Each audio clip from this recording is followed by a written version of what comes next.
Gentlemen, it's me, Jim Kinkade, and today we're going to talk about whether the Leatherman ARC is worth the asking price, $230.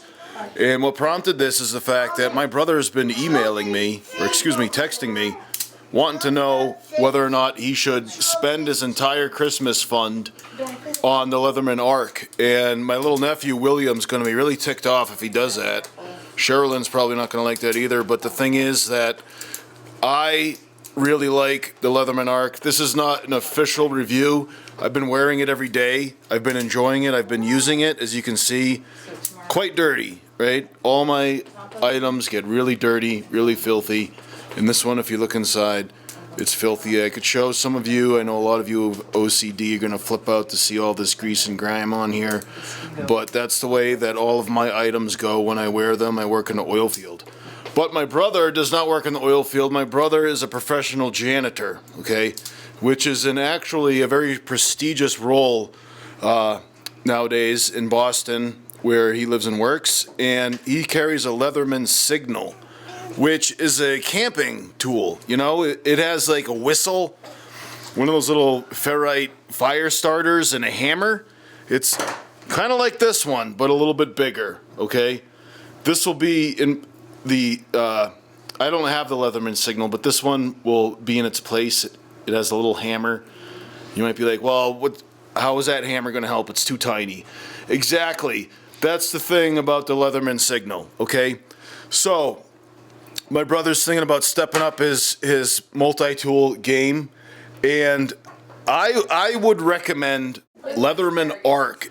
I don't know how often he encounters Torx bits or you know, needing this quick bit change, because you can change the bit right here. And the Leatherman ARC comes with this whole sled of bits, and that's my primary motivation for buying the ARC. $230 is a lot of money, but you know, he knows, my brother knows that the Signal is not the proper tool for his vocation, which is professional janitor. They call it facilities management now. We joke around, we call it, you know, janitor. It's like it's a career, right? Because there's these huge facilities in Boston that, you know, need maintenance and logistics internally. So, I mean, it's a good career. If any of you young bucks are thinking about where to go, definitely look into that, you know. Anyways, is the ARC at $230 worth it? Okay. Now, I just happened to look at this is the Leatherman website. So the Wave, okay. So the Wave is $100, and it has a similar tool set to the ARC. That it has the little bits. So what I'm talking about, which I just showed you, these bits are the interchangeable bits that you can change this from Phillips head, sorry Philip, to flat head, real easy. My son's named Philip, he's sitting over here. Say hi, Phil. Hi. And then you have a whole bunch of other ones like the Hex, okay, and or the Allen key. People call it different things. And then Torx. What really burns me up is Torx, because on the Western Star Class 8 tractor trailer trucks, there's a little shield that holds in the headlights. And the headlights, the actual bulbs are the old-fashioned ones, like the 2A1 that you can buy at the truck stop. They're just regular, but the shield that holds it in, the screws, are Torx, which is really annoying, okay?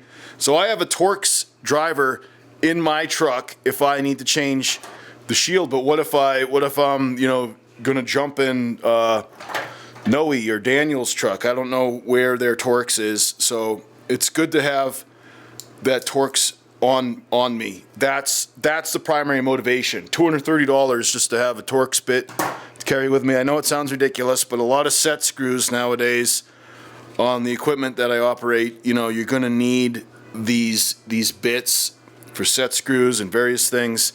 It's just outrageous nowadays. You can't just have regular flat heads and Phillips, which, you know, if that was the case, this P2, I love this. This is perfect. This is a masterpiece of Leatherman. And I remember it being about $200 when I bought it. I bought it at Lowe's. I can't remember exactly the price. I was kind of ashamed of myself, you know, for having spent so much money on a tool, thinking, you know, what are the commenters going to say on YouTube, finding out that I spent this much money on a multi-tool. But I've had this the whole time. It's stood up really well, really durable, over-engineered, but over-engineered in a good way. And it's so easy to fling open with my thumb. I love the P2. And the difference between the P2 and the P3, I can't remember all the differences, but I am an enjoyer of the serrated edged blade because it cuts so well through nylon strap. You know, like on a tie down or a lift strap, you know, that's obviously been repurposed because you don't want to cut an actual certified lift strap. But you know, that serrated edge I find to be very useful. Rope too, which they don't call it rope in the oil field. They call it, like, I forget what they call it. Tie down, I forget. Anyways, serrated edge is something that I go for. The P2 has that, and I enjoy that. But I know some of you guys out there are ardent haters of the serrated edge. Straight edge only. Well, the Leatherman ARC is straight edge only. Okay, see? There's no serrated blade on the ARC. There is a terrific file. This file's gorgeous. This file is very thick, very durable. I actually end up using the file a lot because, you know, just for an example, if you have those bolts that hold your mud flap on, those are always rusty and dirty. They're impossible to back off the nut. Well, you can get a grinder if you're at the shop, but if you're having to modify your mud flap in the field, this is a nice thick file that could cut through a bolt pretty easily, I think. Obviously, you're going to require a little bit of elbow grease. I don't know what you'd call it in that situation. It's going to require some work on your part, obviously. But us boomers, you know, we know how to do stuff manually. Anyways, so the cost, $230, to me, I think is I'm not going to say cheap, but I would say I paid $230 for this, and I'm not disappointed. Okay, I do like the P2 better. The P2 was around $200. $230 for the ARC, which has a few more tools, and the bit sled. You can see it's not such a bad deal, okay? But a lot of Leatherman guys are really stingy, let's just say. And my brother, you know, he has deep pockets, short arms, right? Facilities management has been very lucrative for him. But anyways, the Wave Plus at $105, that's a pretty good deal. You have a free blade sharpener and a free tool pouch after you spend $200. So you're not going to get the free tool pouch, but if you buy this now in Leatherman, the Rev, too small for our discussion, not a good comparison. So this is the Signal. So my brother spent $140 on the Signal, and now he's saying that $230 is too much for the ARC. You get a lot more with the ARC, I think. Okay. No, we've already gone over this. The Signal's not good for vocational usage. Backpacking, I think it's good because it has backpacking specific, and you know, camping. Like the hammers, you can drive in those little tent stakes, right? The little ones that always bend. Charge Plus TTI. This is titanium. This one is $190. Okay, it has a similar tool set, and it has the bits, the little bit exchange, the saw, the knife. So this is in the price range, but it is not one-handed opening, as far as I know. Someone might chime in who's used the Charge. I love one-handed opening. I hate the two-handed opening. Like, this is a chintzy tool. I know it's not a Leatherman. I do not like one-handed or two-handed opening. When I need a Leatherman or a multi-tool, usually I'm in a jam. One of my hands is occupied, usually holding a hydraulic hose or whatever. I need to flick open another tool to you know, wrench the fitting down. Like there's the thread end of the fitting, and then the JIC end that goes on the hydraulic hose, and you know, I'll be holding the hose, it'll be gushing, and I'll have to tighten up the fitting where the hose connects. And the one-handed opening is very important. Okay, this is the Leatherman Bolster, which is not a comparable tool, but it's similar in design to other Leatherman, which, you know, it's conducive to the two-handed opening, okay, which I do not like. It's like a peeve of mine, a pet peeve. It always has been. And here's a rant that's been brewing since the 1990s. Like, I got this in the 90s, this Victorinox, you know, like Swiss Army knife. I could never open it. I would be out in the woods of Maine trying so hard to get the blade open. And, you know, they have the little notch for your thumbnail. Like, I could never get it in there.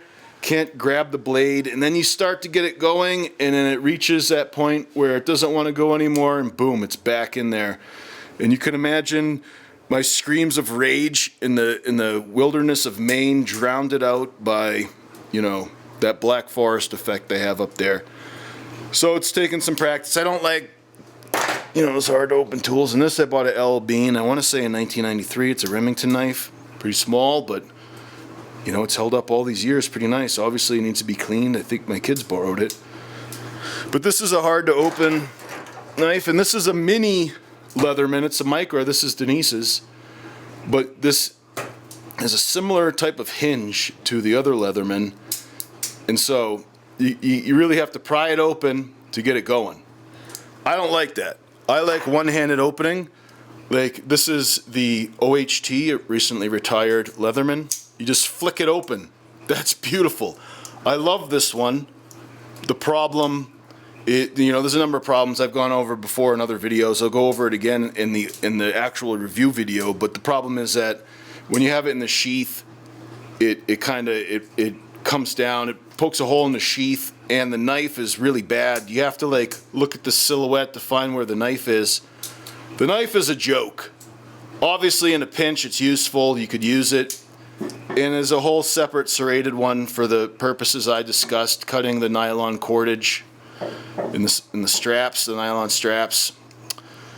But, you know, it has that one-handed opening for the tool. I wouldn't really want to one-hand open this knife. I think that'd be a little bit dangerous. So, in stepping up to the P2, Phil has it. Phil, can you hand it over, please? Thank you. So the P2, you can flick it open one-handed, and so the technique that I use to open the free P2 is the thumb flick. Really easy, really nice. There's nothing in the wrist, okay? And I'll make a video about how to flick it open with my thumb. There's one gentleman asking me about that in the shorts, and I did make a short giving a little bit of a rundown how to flick open the ARC one-handed. And so, but I'll give a tutorial video on that. The knife on the free P2, theoretically you can open it one-handed, but you have to pay attention to what you're doing. That I would not count this as one-handed opening on the knife. Okay, the Bolster, really interesting. Two-handed opening on the tool, one-handed opening on the knife. You can open the Bolster with one hand pretty easily. You have to be really careful. My favorite one-handed opening is the Twitch 2 from SOG. It has a little kick flip. No spring assist, no nothing, just that little flip with your finger. And I used to have the aluminum Twitch 2. I lost it, unfortunately. But anyways, that money spent on the ARC, Phil has the ARC, to me is worth it. $230, I bought it, all right? And it has a one-handed opening of the tool. Again, thumb flip, bing, bang, boom, open. Okay, see, those are kind of loose, so we have to tighten them. And the upgrade to the ARC is the one-handed opening of the knife. Watch this. This is a really easy to open knife. This is an actual knife, okay? You know, the other Leatherman knives, some of them are jokes, and you can see that similar in size to an actual knife, and you know, I think that it's a good knife. I mean, I know that some of you really into your knives, your knife steels, your knife sharpening, your knife shape. I don't want to like trigger any of you guys. I am not that way. I just see that this is a good quality knife. Not so worried about other details. Practically speaking, this knife is a good knife. Oh, I almost cut my thumb. But no serration, and I know I might trigger some people saying that I like serration, but the ARC does not have the serrated tool. All right, it does have a saw. There's absolutely no wood where I live. I'm in West Texas. There's an actual town called No Trees, which is true. There is no trees there. And so unlike the only time that I would ever be using a saw, maybe like on a broom handle, you know, trim down a broom handle to like store in the control cabin of my of the equipment I operate. But other than that, I mean, for me, the saw is kind of a waste. All right. So price comparison. Let's keep price comparing the ARC 2 to other tools. So we got the Charge TTI in the same price range. I do not know if this is one-handed opening. My brother might say if you flick it hard enough it is, but it's made of titanium and it has the bit driver. So would you spend $40 extra to get that beautiful one-handed opening? And I think that you know that what my answer is. My answer is a resounding yes. Okay, I would spend the $40 to get that one-handed opening. Okay, I really like it. I have to tighten that up. These auxiliary tools popping open when I flick it open. I don't like that. Let me shut this. Safety first. Got a little Don here. All right. Charge Plus, $160. Okay, so if you bought this one over the ARC, you know you'd be saving with $70, right? So is it worth it? Well, for some of you maybe, but I believe that the Charge Plus would be two-handed opening. So you're spending a lot of extra money to fling it open. And well, I guess that's it. The Surge. Okay. Oh, this is easier to see this way. I guess I clicked on the Surge, $150. And there was another one my brother was looking at. These are all the most popular ones. But to sum up this video, here's another one. The rebar is $80. Obviously pretty cheap. This is a really cheap one. No bits, right? And the Supertool 300 is $100. No bits. Otherwise very similar in the tool set. This one looks really rugged. But again, it's the classic Leatherman fashion, like the hinges, very similar to this Micra, where you know there's a hinge where it pulls apart on the top, right? And you have to open it, pretty much have to open it two-handed. I don't like that. I know that some people have OCD about when your Leatherman is closed, that it is like perfectly closed and no gaps. If I remember correctly, Nothing Fancy is that way. He's like he would look at this and have an OCD attack because look at this huge gap. Look at all of this like play. Look at all the slop in the tool. I don't mind this. I actually like it. I like the slop. I like the play. I like everything, you know, loosey-goosey, ready to go. Okay? This like tight, pursed lips, angry, like never want to do anything. No, I don't want to. Shut up and open up. No. It's like fighting the whole way. Really dumb. It's like, you know, like you ever like get a banana? Do we have a banana? Maybe I could demonstrate this. Like you try and open a banana, it's not like ripe, and you're just tearing it open, and then when you finally get the banana open, it's like, this tastes green. It's not even worth eating. Okay, and then you get the banana that's like partially brown. It's like, oh, is this even edible? It's brown. And then you like pop it open, like the skin pretty much flies open off that banana, and it actually tastes better because bananas, when they overripen, the sugars break down to more of a simple sugar. Okay, so here's an example. This is like this banana. You can see it's green. It's a lot like these Leathermen that are like really tight, really hard to open. So Okay, I just ripped off the stem, all right? Oh my God, just, oh. I mean, it looks good, right? Let's taste it. It tastes green. This does not taste good. This tastes more like a vegetable than a fruit. Okay, when it comes between vegetables and fruit, I much prefer fruit.